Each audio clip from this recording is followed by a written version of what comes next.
आप सभी को जय मसीह की दोस्तों आप सभी लोगों के बीच में लेके आ चुका हूँ। व्यभिचार से छुटकारा पाने के लिए बाइबल के उन 5 वचनों को जरूर पढ़ें।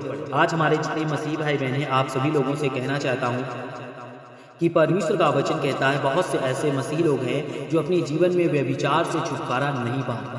और परमेश्वर कहता है व्यभिचार एक ऐसा पाप है जो कि परमेश्वर उससे सख्त नफरत करता है। और मेरे प्रियो, परमेश्वर कहता है जो लोग अपने जीवन में व्यभिचार करते हैं परमेश्वर उनसे घृणा करता है, उनकी प्रार्थनाओं को नहीं सुनता है, परमेश्वर उनके दुख और तकलीफों को नहीं समझता है। क्योंकि मेरे प्रियो, परमेश्वर कहता है व्यभिचार करने वाले व्यक्ति से मैं सख्त नफरत करता हूँ और व्यभिचार करने वाले व्यक्ति से मैं कभी भी उसकी प्रार्थना और उसकी विनती नहीं सुनता हूँ। इसलिए मेरे प्रियो, आज मेरे जितने मसीह भाई बहन हैं, आप सभी लोगों से कहना चाहता हूँ कि परमेश्वर का वचन कहता है आप लोगों को व्यभिचार से बचने के लिए इन 5 वचनों को जरूर सुनना चाहिए। और परमेश्वर कहता है आप कभी भी व्यभिचार में नहीं जाएंगे। और यहाँ पे परमेश्वर का वचन कहता है पहला तुलुकियस अध्याय 4 से 3 और 4 में लिखा हुआ है परमेश्वर की इच्छा यह है कि तुम पवित्र बनो और व्यभिचार से दूर रहो और प्रत्येक व्यक्तियों को अपना शरीर पवित्र और सम्मानित तरीके से रखना चाहिए। यहाँ पे परमेश्वर का वचन कहता है परमेश्वर की इच्छा ये है कि तुम क्या बनो, पवित्र बनो। तुम अपने जीवन में कभी भी व्यभिचार और सभी चीजों से दूर रहो, क्योंकि परमेश्वर का वचन कहता है प्रत्येक व्यक्ति अपने शरीर और पवित्र और सम्मानित तरीके से रखना नहीं चाहिए। क्योंकि मेरे प्रियो, आज हमारे बहुत से ऐसे मसीह लोग हैं जो अपने जीवन में क्या करते हैं, अपने जीवन में व्यभिचार में फंसे हुए। और व्यभिचार एक ऐसा जाल है जो व्यक्ति अपने जीवन में व्यभिचार के जाल में फंस जाता है, वो कभी भी उस जाल से नहीं निकल पाता है। इसीलिए मेरे प्रियो, प्रभु का वचन कहता है आप लोगों को अपने जीवन में क्या करना है, व्यभिचार से बचना है। और व्यभिचार से बचने वाला व्यक्ति अपने जीवन में कभी भी निराश का सामना नहीं करता है।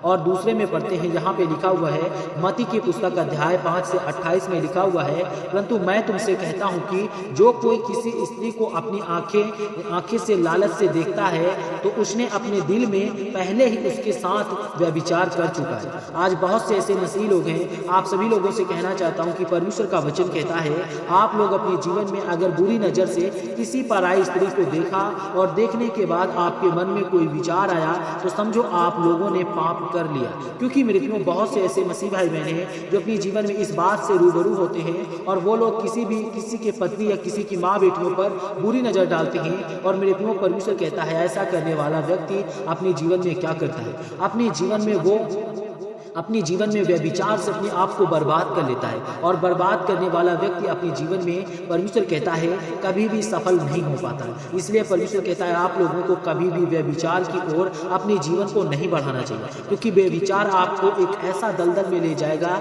जिससे कि आप लोग हमेशा उस दलदल में गड़ते चले जाओ। और यहाँ पे परमेश्वर का वचन कहता है, यहाँ पे पढ़ते हैं तीसरे में लिखा हुआ है पहला कुरिन्थियों अध्याय 6 से 18 में लिखा हुआ है व्यभिचार से भागो और अन्य पाप जो शरीर से बाहर होते हैं और वो व्यक्ति के साथ होते हैं लेकिन जो व्यभिचार करता है वह अपने ही शरीर के साथ पाप करता है। जितने मेरे मसीह भाई बहन, आप सभी लोगों से कहना चाहता हूँ कि परमेश्वर का वचन कहता है व्यभिचार से भागो और अन्य पाप जो शरीर से बाहर होते हैं वो परमेश्वर कहता है वो व्यक्ति के साथ होता है, लेकिन जो व्यभिचार करता है वह अपने ही शरीर के साथ पाप करवाता है। लेकिन मेरे प्रियो, परमेश्वर कहता है अगर आप लोगों के अंदर, जिस व्यक्ति के अंदर व्यभिचार है और जो व्यक्ति अपने जीवन में व्यभिचार करता है, तो मेरे प्रियो, परमेश्वर का वचन कहता है आप लोग अपने जीवन में व्यभिचार से कभी भी निकल नहीं पाओगे। क्योंकि व्यभिचार एक ऐसा कचरे का गटर है, जिस कचरे के गटर में अगर एक व्यक्ति फंस जाता है तो व्यक्ति कभी भी निकल नहीं पाता। और दोस्तों, दूसरे वचन की ओर चलते हैं, यहाँ पे लिखा हुआ है 4 में पढ़ते हैं यूहन्ना की पुस्तक अध्याय 8 से 10 में लिखा हुआ है उसने कहा मैं भी तुझे दोष मुक्त करता हूँ और अब से फिर से पाप ना करना। मेरे प्रियो, यहाँ पे परमेश्वर का वचन कहता है उसने कहा कि मैं भी तुझे दोष मुक्त करता हूँ। कौन? परमेश्वर ने कहा। और अब से फिर से पाप ना करना। क्योंकि मेरे प्रियो, बहुत से ऐसे मसीह लोग हैं जो अपने जीवन में पाप तो करते हैं, लेकिन परमेश्वर कहता है पाप करना, आप लोग अपने जीवन में पाप करना सबसे बड़ी गलती है। क्योंकि मेरे प्रियो, वो आपको क्या करता है, वो आपके जीवन जीवन के सारे पापों को, दोष को मुक्त कर देता है, लेकिन फिर भी आपके जीवन में आपको पाप यानी कि आपको व्यभिचारी कहते हैं। व्यभिचारी क्या होता है? जैसे किसी भी पराई स्त्री को या किसी भी स्त्री को आप लोग बुरी नजर से देखते हो तो परमेश्वर कहता है कि आप लोग व्यभिचारी हो, और व्यभिचार करने वाला व्यक्ति हमेशा अपने जीवन में बर्बाद और हमेशा अपने जीवन में अपने जीवन को और अपने आप को बर्बाद करने की कोशिश करता है। और दोस्तों 5वें में लिखा हुआ है, यहाँ पे पढ़ते हैं 2 तीमुथियुस अध्याय 2 से 22 में लिखा हुआ है, युवाओं की इच्छा, यहाँ पे परमेश्वर का वचन कहता है युवाओं की शिक्षा से भागो और जो विश्वास से सच्चे हैं उन लोगों के साथ धर्म और विश्वास और प्रेम और शांति का खोज रखो।